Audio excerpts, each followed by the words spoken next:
Reaction, rate of reaction. तो rate of reaction को हम कुछ नहीं कह रहे हैं, हम बोल रहे हैं कि जो भी चेंज इन क्या है कंसंट्रेशन, वो किसका हो सकता है, रिएक्टेंट का भी हो सकता है या किसके रिस्पेक्ट में देख सकते हैं, प्रोडक्ट के रिस्पेक्ट में भी देख सकते हैं, क्योंकि रिएक्टेंट का कंसंट्रेशन कम होता जाएगा, प्रोडक्ट का कंसंट्रेशन बढ़ता जाएगा एक यूनिट टाइम में। ठीक है, तो जितने भी टाइम में चेंज इन टाइम या change in concentration in a particular change in time is known as क्या, रेट ऑफ रिएक्शन। किसी भी चीज का रेट, कोई भी क्वांटिटी का रेट क्या होता है कि जिस कोई भी क्वांटिटी की हम बात कर रहे हैं उसका चेंज इन यूनिट टाइम या इन अ पर्टिकुलर टाइम जो भी चेंज हो रहा है उसी को हम रेट बोलते हैं। और अगर हम केमिस्ट्री की बात कर रहे हैं तो केमिस्ट्री में रिएक्शन होती है या केमिकल चेंज होता है, तो रेट ऑफ रिएक्शन को हम कैसे डिफाइन करेंगे कि रिएक्टेंट या प्रोडक्ट के कंसंट्रेशन में चेंज किसी पर्टिकुलर टाइम में, वही क्या कहलाएगा, रेट ऑफ रिएक्शन। ठीक है, अब रेट ऑफ रिएक्शन तीन तरीके का होता है। एक होता है average rate of reaction, average rate. दूसरा होता है instantaneous rate of reaction, instantaneous rate of reaction.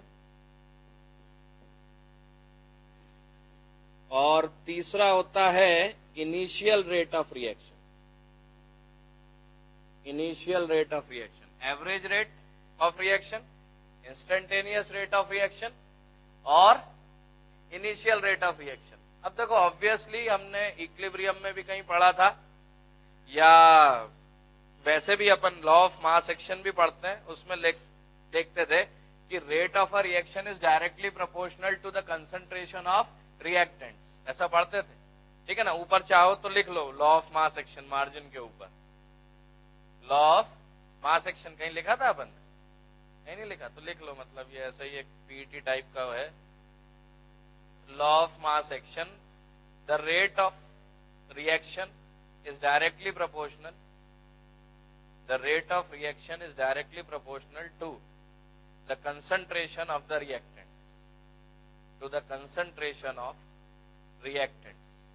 ठीक है, और लॉ ऑफ मास एक्शन लिखा है, लॉ लिख लिया, लॉ लिखा है तो उसी के साइड में लिख लेना इसको क्या बोलते हैं, लॉ ऑफ मास एक्शन। किसने दिया था, Guldberg and Waage, GULDBERG। 3 number का फोकट का पीईटी टाइप का क्वेश्चन है, GULDBERG, Guldberg and Waage, WAAGE, Guldberg and Waage. Law of mass action, law है क्या कि किसी भी रिएक्शन का रेट किसके डायरेक्टली प्रोपोर्शनल रहता है, उस रिएक्टेंट्स के कंसंट्रेशन के। तो अब ऑब्वियस सी बात है कि जब आप रिएक्शन शुरू करोगे कोई भी, जैन साहब इधर देखो जरा, जब आप कभी भी कोई रिएक्शन शुरू करोगे, हाँ कि ना, जब आप कोई भी रिएक्शन शुरू करोगे तब कंसंट्रेशन रिएक्टेंट्स का क्या रहेगा, मैक्सिमम रहेगा। मैक्सिमम रहेगा तो शुरू का रेट हमेशा क्या रहेगा, ज्यादा रहेगा। और जैसे जैसे कंसंट्रेशन क्या होता जाएगा, कम होता जाएगा, वैसे वैसे रेट ऑफ रिएक्शन भी क्या होता जाएगा, कम होता जाएगा। ठीक है ना, एक कोई फर्जी किताब में लिखा था कि साहब आप कहीं से कहीं गए, टोटल टाइम इतना लगा, तो आप बीच में कहीं पे धीरे भी चले होगे, कहीं तेज भी चले होगे, कहीं धीरे चले कहीं तेज चले, लेकिन किसी एक पर्टिकुलर टाइम में उतना डिस्टेंस आपने कवर किया। तो अगर हम घर से निकले एमपी नगर तक आए, बीच में कहीं रुके, नहीं भी रुके, कहीं धीरे हो गए, कहीं एकदम तेज हो गए, तो हम वहां से यहां तक का डिस्टेंस देख रहे हैं और टाइम देख रहे हैं, तो उसको क्या बोलेंगे, एवरेज रेट। लेकिन जब घर से चले थे, अब क्लास आने के लिए तो नहीं, जैसे कहीं सही जगह जाना हो, मॉल जाना हो या कहीं जाना हो, तो घर से चलते ही क्या होती है, ऊर्जा ज्यादा रहती है। तो शुरू में हमेशा क्या रहेगा, रेट ज्यादा रहेगा, फिर कंसंट्रेशन कम होता जाएगा तो रेट भी क्या होता जाएगा, कम होता जाएगा। वो डिपेंड करेगा कि रिएक्शन कैसी, जैसे अपन पढ़ते थे कि ऑर्गेनिक रिएक्शंस में पढ़ते थे कि पहली स्टेप जनरली स्लो होती है, फिर दूसरी स्टेप आयनिक हो जाती है तो कैसी हो जाती है, फास्ट हो जाती है। और आयनिक कोई रिएक्शंस हैं तो अपन ये भी देखते हैं कि शुरू का मतलब अगर लॉ ऑफ मास एक्शन ले और कोई नॉर्मल रिएक्शन ले, तो उसमें लॉ ऑफ मास एक्शन के हिसाब से शुरू का रेट क्या रहेगा, ज्यादा रहेगा, क्योंकि लॉ ऑफ मास एक्शन क्या बोलता है कि कंसंट्रेशन ऑफ रिएक्टेंट्स के डायरेक्टली प्रोपोर्शनल रहेगा रेट, तो शुरू में ज्यादा रहेगा, बाद में कम हो जाएगा। तो वो कौन सी रिएक्शन हो रही है उस पर भी डिपेंड करेगा कि शुरू में ज्यादा रहेगा बाद में कम रहेगा, या शुरू में कम रहेगा, बाद में ज्यादा रहेगा। तो अगर हम पूरा चेंज देखें और पूरा टाइम देखें तो वो क्या कहलाएगा? Average rate. किसी एक पर्टिकुलर इंस्टेंट पे देखेंगे तो वो क्या कहलाएगा? इंस्टेंटेनियस कहलाएगा। और शुरू में ही देख लेंगे कि शुरू के ही 5 मिनट में देख रहे हैं, वो रिएक्शन वाले 2 घंटे में हो रहे हैं, लेकिन हम रेट किस में स्टडी कर रहे हैं? शुरू के 5 मिनट में, तो वो क्या कहलाएगा? इनिशियल रेट कहलाएगा। तो एवरेज रेट की वैल्यू किसी भी रिएक्शन की अलग आएगी, इंस्टेंटेनियस की अलग आएगी और इनिशियल रेट की अलग आएगी। इसको छोटे शब्दों में ऐसा बोलते हैं कि सपोज हमारे पास यहां पे इस एक्सिस पे टाइम है और इस एक्सिस पे सपोज हमने कंसंट्रेशन लिया हुआ है, तो t इक्वल्स टू 0 पे हम कहते हैं, या इस पॉइंट को मैं O बोलता हूं, हम कहते हैं कि रिएक्टेंट्स का कंसंट्रेशन क्या रहता है? मैक्सिमम रहता है। मैक्सिमम रहता है तो यहां से जैसे जैसे रिएक्शन होती जाएगी तो टाइम बढ़ता जा रहा है, तो रिएक्टेंट्स का कंसंट्रेशन क्या होता जा रहा है? कम होता जा रहा है। अब सपोज मैंने क्या किया, सपोज मैंने देखा कि एट t इक्वल्स टू 5, ये 5 सेकेंड है, 5 मिनट है, 5 आवर्स है, वो कुछ भी हो सकता है। एट t इक्वल्स टू 5 मैंने सपोज देखा कि यहाँ पे कंसंट्रेशन t इक्वल्स टू 5 पे इतना है, ठीक है, और सपोज t इक्वल्स टू 10 मैंने लिया तो उसका कंसंट्रेशन इतना है। तो मेरे पास चेंज इन टाइम क्या हो गया? 10 माइनस 5। और मेरे पास सपोज कंसंट्रेशन यहाँ पे T1 पे x1 था और T2 पे सपोज मैं क्या बोलता हूं कि कंसंट्रेशन क्या हो गया? x2।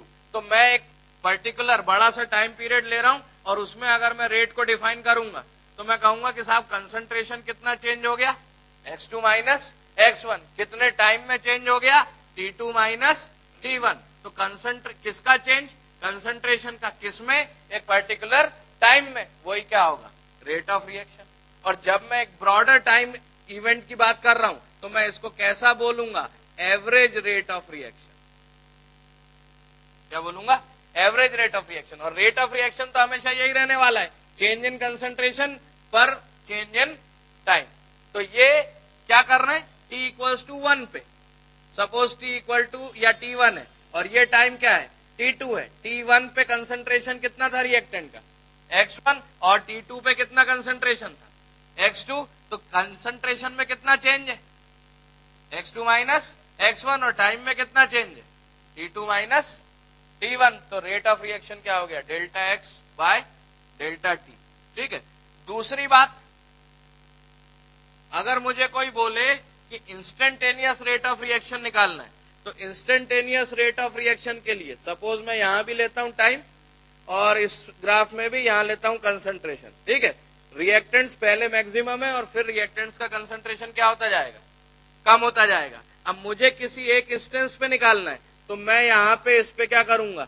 एक टेंजेंट लूंगा और टेंजेंट सपोज यहां पे इसको क्रॉस कर रहा है और इधर इसको क्रॉस कर रहा है। तो t यहां से लेके पूरा इतना जो टाइम है, इसका जो स्लोप है वही लूंगा। तो यहां पे मेरे पास इतना चेंज इन क्या है? कंसंट्रेशन। और इतना चेंज इन क्या है? टाइम। तो किसी एक इंस्टेंस पे अगर बात हो रही है तो जिस भी इंस्टेंस पे बात करनी है वहां पे एक टेंजेंट ड्रॉ कर दो और उसका जो स्लोप होगा वही क्या कहलाएगा? Instantaneous rate of reaction. Average में क्या लेना है? एक लंबा टाइम पीरियड लेना है। इंस्टेंटेनियस में क्या लेना है? एक पर्टिकुलर इंस्टेंट लेना है। उस इंस्टेंट पे क्या करना है? टेंजेंट ड्रॉ करना है। उस टेंजेंट का स्लोप ही तुम्हें क्या बताएगा? Instantaneous rate of reaction. तो यहाँ पे सपोज मैं इसको बोलता हूँ A, इसको मैं बोलता हूँ सपोज B, इसको बोलता हूँ 0। तो यहाँ पे मेरे पास इंस्टेंटेनियस रेट ऑफ रिएक्शन क्या होगा? RIN लिखता हूँ। IN लिखने से इनिशियल में दिक्कत होगी, INS लिखता हूँ। तो ये क्या कहलाएगा? किसका? OA डिवाइडेड बाय क्या? OB। ये इंस्टेंटेनियस रेट ऑफ रिएक्शन। तो एवरेज रेट में हमें क्या लेना है? एक ब्रॉडर टाइम पीरियड लेना है और इंस्टेंटेनियस में शुरू जो भी हमारे पास जिस इंस्टेंट पे हमें निकालना है उसका टेंजेंट लेके उस पॉइंट पे जो उसका स्लोप होगा वही क्या होगा? Rate of instantaneous reaction. तो एक स्टेटमेंट लिख लो चाहो तो कि the instantaneous rate of reaction, average में वो लिख लिया था delta x by delta T. ठीक।